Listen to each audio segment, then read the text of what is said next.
দর্শক, স্টার নিউজের নিউজরুম থেকে স্বাগত জানাচ্ছি। আমি মাঝহারুল ইসলাম। আপনারা জানেন যে একটু আগেই দল থেকে পদত্যাগ করেছেন জাতীয় নাগরিক পার্টির সিনিয়র যুগ্ম সদস্য সচিব তাসনিম জারা।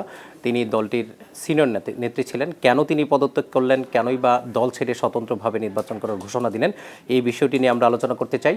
এই বিষয় নিয়ে আলোচনা করতে আমার সঙ্গে যুক্ত হয়েছেন আমার সহকর্মী ধ্রুব। ধ্রুব, আপনাকে স্বাগত জানাচ্ছি। ধ্রুব, আপনি জানেন যে তাসনিম জারা দলের একজন সিনিয়র নেত্রী এবং তিনি অনেক প্রভাবশালী নেত্রী ছিলেন। তিনি ঢাকা ৯ আসন থেকে নির্বাচন করতে চেয়েছিলেন, কিন্তু আজকে আমরা তার সামাজিক যোগাযোগ মাধ্যমে একটা স্ট্যাটাস দেখলাম, সেটি তিনি বলেছেন যে তিনি আসলেও এনসিপি থেকে নির্বাচন করতে চান না, স্বতন্ত্রভাবে নির্বাচন করবেন।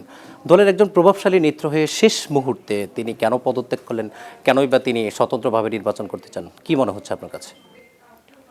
মাঝার, আপনি যেমনটি বলছিলেন একজন প্রভাবশালী নেত্রী এবং তাসনিম জারা কিন্তু শুধু জাতীয় নাগরিক পার্টির নেত্রী হিসেবে পরিচিত নন। তিনি একজন চিকিৎসক এবং একই সঙ্গে সামাজিক যোগাযোগ মাধ্যমে তার একটা বড় ফ্যান বেজ রয়েছে, যার কারণে কিন্তু এই এনসিপিতে তার যে একটা ভূমিকা সেটা কিন্তু অন্যদের থেকেও ভিন্ন ছিল। তো যার কারণে আজকে যখন তিনি পদত্যাগ করলেন সেটি নিয়ে নানা ধরনের আলোচনা হচ্ছিল, সেটি কিন্তু তিনি খোলাসা করেননি। আমরা দেখেছি একটি বার্তা তিনি পাঠিয়েছেন আমাদের বেশ কয়েকজন সহকর্মীর কাছে যে তিনি পদত্যাগ করছেন।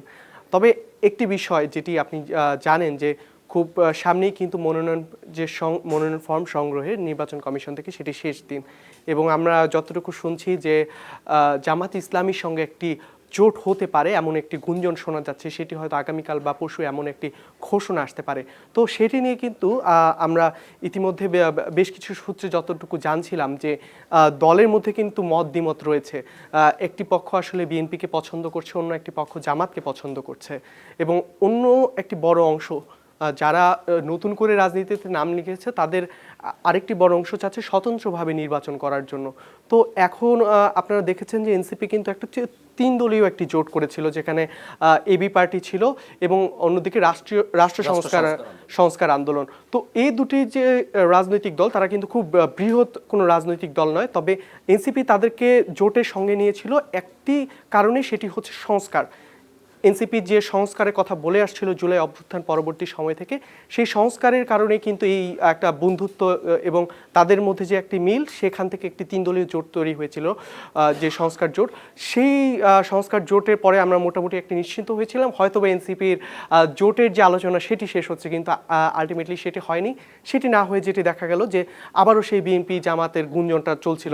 আমি আপনার সাথে আরেকটু অ্যাড করতে চাই, সেটি হচ্ছে তাসনিম যারা তিনি দলের আরেকটি গুরুত্বপূর্ণ দায়িত্বে আছেন, সেটি হচ্ছে নির্বাচন পরিচালনা কমিটির সদস্য সচিব। তিনি আমাদের কাছে যে তথ্য আছে, আজকে থেকে প্রায় 15 দিন আগে তিনি সেই সদস্য সচিব পদ থেকে পদত্যাগ করেছেন। তার মানে ব্যাপারটা কি এমন যে এই জোট বা হচ্ছে কার সাথে নির্বাচন করবে এটি নিয়ে দলের মধ্যে দীর্ঘদিন ধরেই তাদের মধ্যে এক ধরনের মনোমালিন্য চলতেছিল, যার প্রভাবে কি আমরা শেষ মুহূর্তে দেখলাম তাসনিম যারা পদত্যাগ করলেন, এমন কিনা? মাঝার, আমরা এমনটাই ধারণা করতে পারি। তিনি যেহেতু এখন পর্যন্ত কিছু বলেনি এবং তার দলের অন্যান্য সূত্রে আমরা যে খবরটি পাচ্ছি, বিশেষ করে আপনি দুজনই খোঁজ খবর রাখছি, আমরা কিন্তু আসলে এই ধরনের তথ্যগুলো আমাদের হাতে বেশি আসছে।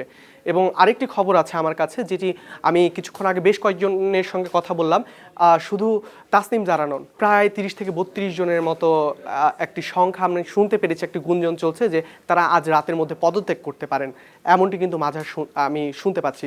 এবং যে অংশটুকু মূলত আসলে জামাতের সঙ্গে হয়তো জোট নিয়ে তাদের কিছুটা দ্বিমত রয়েছে। ধ্রুব, আরেকটি বিষয় সেটি হচ্ছে যে জাতীয় নাগরিক পার্টি আসলে কার সাথে জোট করবে এটি নিয়েই তারা আসলে কোনোভাবেই সিদ্ধান্ত পৌঁছাতে পারছিলেন না। আমরা এর আগে যতটুকু জানি যে তারা জামাতের সাথে জোট করবে না, এমন একটি সিদ্ধান্ত তাদের নির্বাহী কমিটির বৈঠকে হয়েছিল।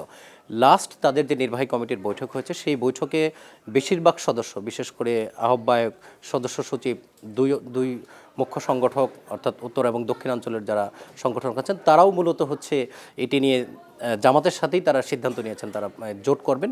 আসনটা নিয়ে আসলে তাদের এক ধরনের সমঝোতা আলোচনা চলছে।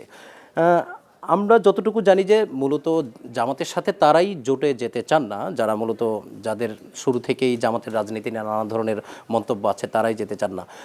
আরও কি কোনো কারণ থাকতে পারে যে এই যে তাসনিম যারা পদত্যাগ করলেন বা জামাতের সাথে কেন যেতে চান না, বা একটি অংশ বিএনপির সাথে যেতে চায়? আপনার কাছে আর কি তথ্য থাকতে পারে যে তারা এই জন্য যাচ্ছে, জামাতের সাথে যেতে চান না? মাঝার এনসিপি তো আসলে সম্পূর্ণ তরুণদের একটি দল। এখানে যারা যোগ দিয়েছেন তাদের কিন্তু বেশিরভাগই একটি সময় আসলে রাজনীতির সঙ্গে সম্পৃক্ত ছিলেন না। তাদের হয়তো বা পারিবারিক সূত্রে হয়তো বা তাদের কোনো রাজনৈতিক মতের প্রতি তাদের ভালো লাগা থাকতে পারে, কিন্তু তাদের কিন্তু বেশিরভাগ মানুষই কিন্তু একদম ছাত্র সমাজ থেকে উঠে আসা, যে মাত্র গ্র্যাজুয়েশন করে আসে। এবং তাসনিম জারার কথা যদি বলি, তিনি বিদেশে ছিলেন, তিনি সেখানে পড়াশোনা করে সেখানে তিনি তিনি বেশ জনপ্রিয় ছিলেন কিন্তু সামাজিক মাধ্যমে। তো এরপরে কিন্তু তিনি এনসিপিতে নাম লিখেছিলেন একটি পরিবর্তনের আশায়। হয়তো সেই কারণটি তিনি হয়তো এখন যেটি মনে করছেন যে হয়তোবা যে জোটবদ্ধ হওয়ার কারণে এনসিপির যে স্বকীয়তা, সেটি হয়তোবা মানে এনসিপির যে সংস্কার কিংবা পরিবর্তন, নতুন বাংলাদেশের নতুন রাজনৈতিক বন্দোবস্তের কথা তারা বলছেন, সেই জায়গাটিতে হয়তোবা এনসিপির যে প্রভাবটা সেটি হয়তোবা হারাতে পারে বা নিজের স্বকীয়তা নষ্ট হতে পারে, সেই ভয় থেকে বা সেই উদ্বেগ থেকে তিনি হয়তোবা পদত্যাগ করে থাকতে এর পারেন। আগেও আমরা যখন শুনছিলাম যে জামাতের সাথে তারা জোটে যাবে, তখন দলের আরেকজন যুগ্ম সদস্য সচিব মীর আরশাদুল হক, যিনি চট্টগ্রাম থেকে তিনি নির্বাচন করার কথা ছিল, পরশুদিন পদত্যাগ তিনিও করলেন। পদত্যাগ করেছেন। প্রশ্ন হচ্ছে, এই দলটি তো তরুণদের দল এবং এই দল নিয়ে মানুষের অনেক আশা আকাঙ্ক্ষা ছিল এবং এই দলে যারা নেতৃত্ব দিয়েছে তারা নতুনভাবে রাজনীতি করার জন্যই রাজনীতিতে আসছে। আমরা যতটুকু জানি যে দলের মধ্যে 3টা পোর্শন আছে তাদের। একটি অংশ স্বতন্ত্রভাবে নির্বাচন করতে চায়, আরেকটি অংশ বিএনপির সাথে যেতে চায়, আরেকটি অংশ জামাতের সাথে যেতে চায়। এনসিপি আসলে কেন এককভাবে নির্বাচন করার সাহস দেখাতে পারছে না বলে আপনি মনে করেন? এটি আমারও প্রশ্ন এবং এটা আসলে অনেকের প্রশ্ন। আমি নিজে একটি প্রতিবেদন করেছিলাম, সেটি স্টার নিউজে প্রকাশিত হয়েছিল। ঠিক যখন মনোনয়নপত্র সংগ্রহ চলছিল, তখন আমি যারা মনোনয়ন ফর্ম সংগ্রহ করেছিলেন এনসিপি থেকে, তাদের সঙ্গে কথা বলে দেখেছি একটি বড় অংশ, সেটি যদি আমি 90% বেশি বলি, এই অংশটুকু চায় এনসিপিকে স্বতন্ত্রভাবে নির্বাচনে দেখতে। একটি কারণ হচ্ছে যে এনসিপি যে নতুন বাংলাদেশের কথা বলছে, তো সেই জায়গা থেকে তারা বলছেন যে যদি তারা বিএনপি বা জামাত দুটির কারোর সঙ্গে হাত মেলান, তো মানুষের যে আস্থা সেটা নষ্ট হতে পারে। তো সেই জায়গাটা তারা বলেছিলেন। তো এখন যেটি মনে হচ্ছে যে এনসিপির মধ্যে, আমার যেটি মনে হয় এনসিপির মধ্যে একটি ভয় রয়েছে। আপনারা যদি আমি বিগত রাজনৈতিক আমাদের দেশের যে রাজনৈতিক সংস্কৃতি, সেখানে দেখি যে ক্ষমতায় যারা যাওয়ার পরে যারা একটু দুর্বল দল, সেটিকে আসলে একটু কোণঠাসা করার যে মানসিকতা, সেই মানসিকতার কারণে এনসিপি যদি আবার ঘুরে মানে যদি পরবর্তী নির্বাচিত সরকার আসার পর আর রাজনীতি করতে না পারে, এমনটি হয়তো তাদের মধ্যে একটি ভয় রয়েছে।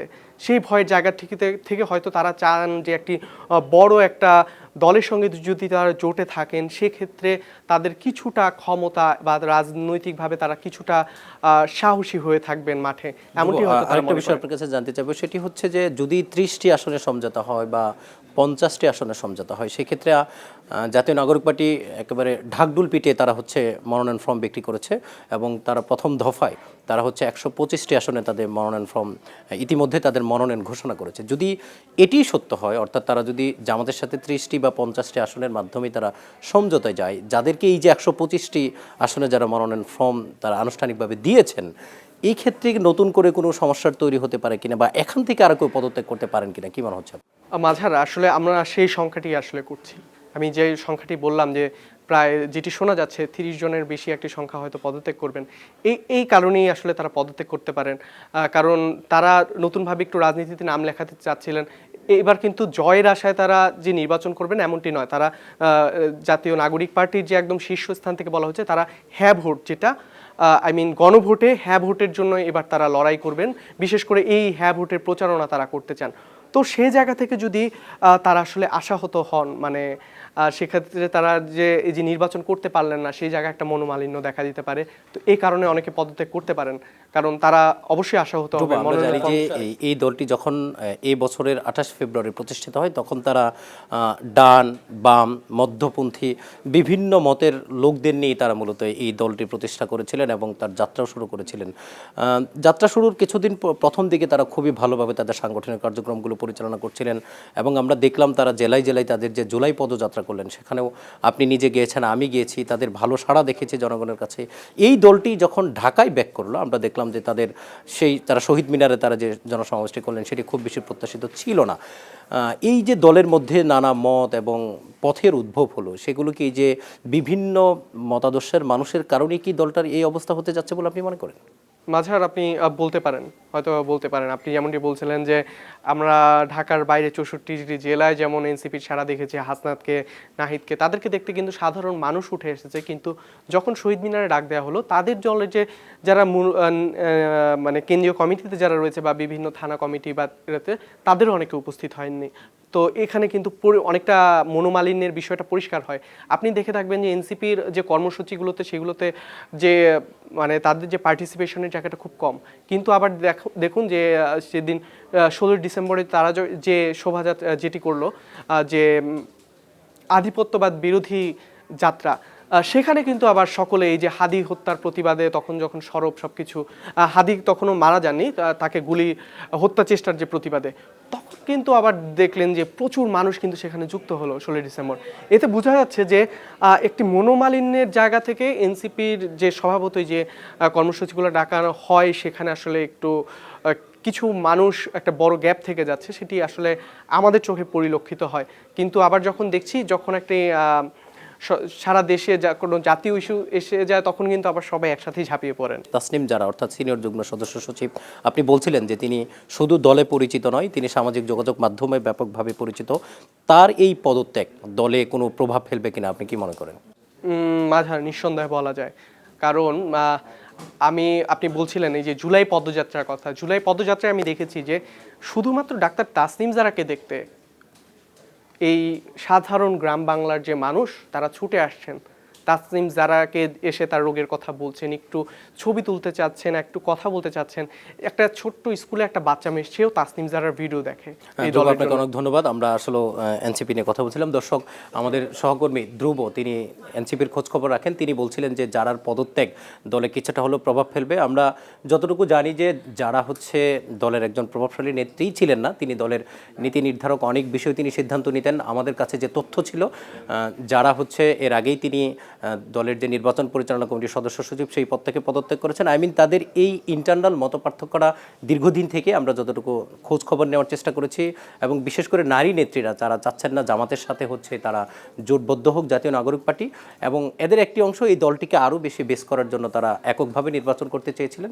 কিন্তু শেষ পর্যন্ত দলের সিনিয়র নেতারা আগামী সংসদে তাদেরকে সংসদে যেতে হবে, এই সিদ্ধান্তে তারা জামাতের সাথে জোট করার নীতিগত সিদ্ধান্ত নিয়েছেন। এই আলোচনার মধ্যেই কিন্তু যারা পদত্যাগ করলেন, সামনের দিনে জাতীয় নাগরিক পার্টির আরও কেউ পদত্যাগ করেন কিনা বা দলে আরও নতুন কোনো সিদ্ধান্ত আসে কিনা, সেটি হয়তো বা পরবর্তীতেই জানা যাবে। এতক্ষণ আমাদের সাথে থাকার জন্য সবাইকে ধন্যবাদ।